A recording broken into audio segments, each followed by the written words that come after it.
This is my chassis system GP40-2, one of my favourite locomotives, and it runs like this.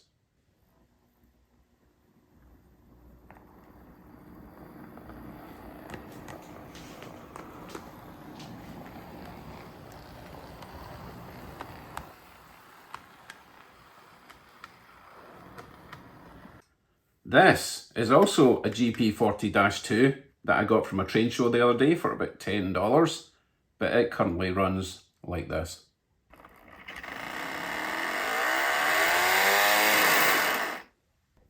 I think you know what we're doing today.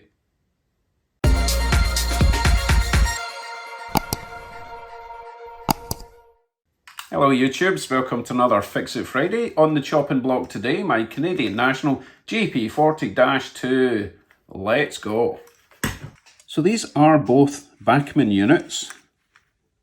They look very similar. They are both all-wheel pickup, all-wheel drive. So this should run as gorgeous as that one runs. I think it's exactly the same model, same detail, just different paint scheme, obviously. So let's get into this, see what's going on. Hopefully it's a simple fix and it's just the drive shaft has slipped out. But while we've got it apart, we might as well clean it all up. Let's see if I can remember how to get this thing apart.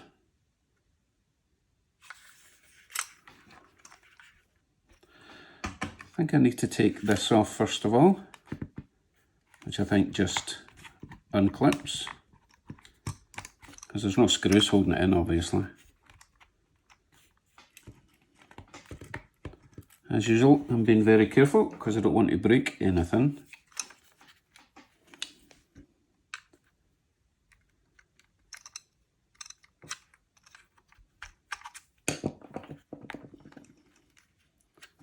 Just slipping a screwdriver in there to lever that fuel tank up.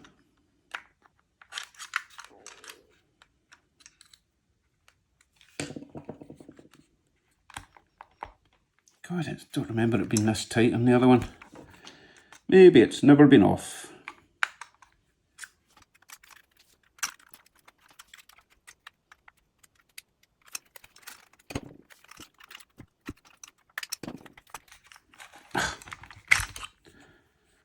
There we go. So we do have two screws, Phillips head screws holding this in. I do like my new parts container, very handy. I seem to have 3 flathead screwdrivers, which is weird. Could have sworn one of them was a Phillips. There he is. Right, let me whip this off. And I do believe this is what's holding the shell on.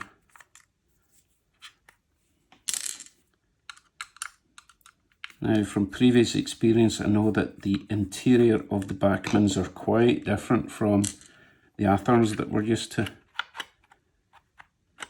Looks like I might have to take out at least one of the couplers. They're just fouling that end there. I'll take off the front one because I probably won't put the front one back on. I don't generally haul freight from the front with these things.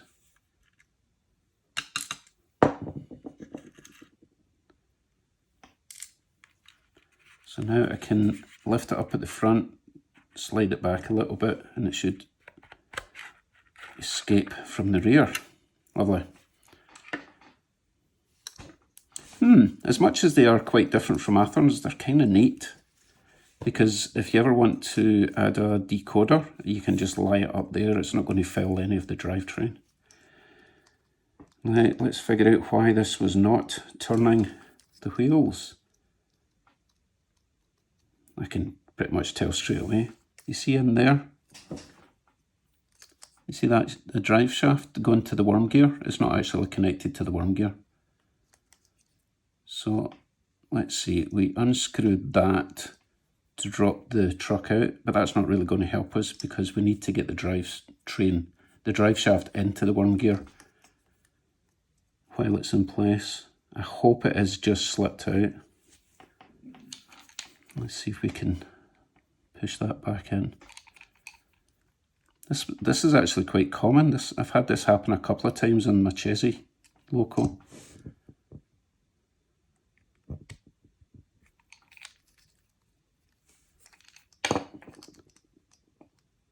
Believe it or not, folks, I think that's it. No, look, the other one's out as well. 0 wheel drive.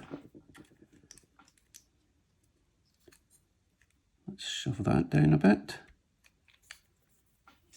And now we should actually have a running loco. That's ridiculous. Can you imagine that someone sold this for $10 because they thought it was broken? And saying that, I've not tried it yet.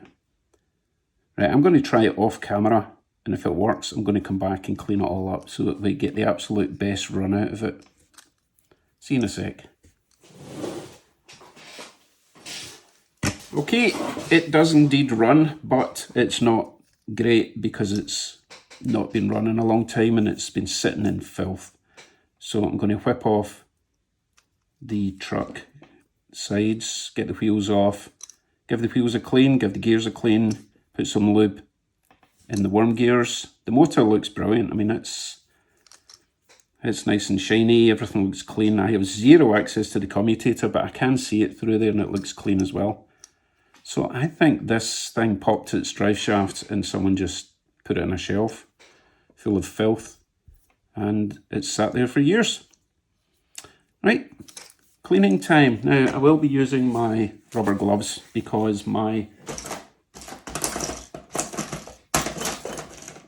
wait for it, my fiberglass pencil, it does like to break off these bristles and get into my skin, and it's kind of painful. So gloves, clean, IPA, reassemble.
Cleaning is complete, lubing and all that. Actually, not quite complete. Still want to get a little bit of lube in the worm gears. Big blob in there. And one in that one. So I think it's a bit of a design fault that these drive shafts pop out, because it happened twice on my other one. I guess they just gradually over time ease their way back. Right, let's get it together. Shell. It's actually relatively straightforward. Which way's front? I'm guessing that way's front because it's lower down for the hood. I'm not doing LEDs in this one at the moment because I'm currently waiting on a new stock of even smaller LEDs, which is going to make life much easier. Why are you not going in? All right. So back in first, front in. That's it, basically. A couple of screws. May or may not put the front coupler back in. I'm going to leave it off for now. Oops, nearly lost that forever.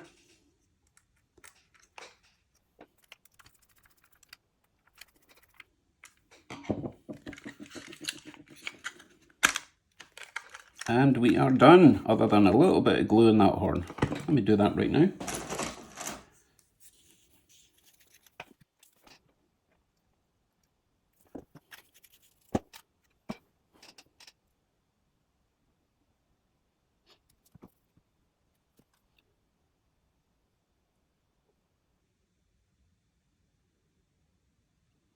Yes, I have been holding it all this time.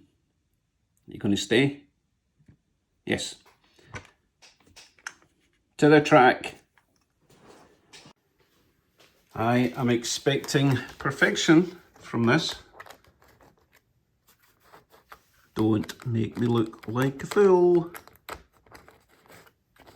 Right, as usual, make sure we're on DC, since it's a DC loco. Give her some gas.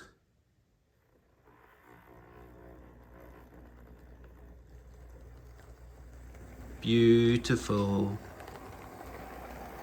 Perfect, perfect, perfect.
Well, that was too easy. Now I've got another lovely Bachman smooth running loco to go around my track. I almost feel guilty for only paying $10 for it.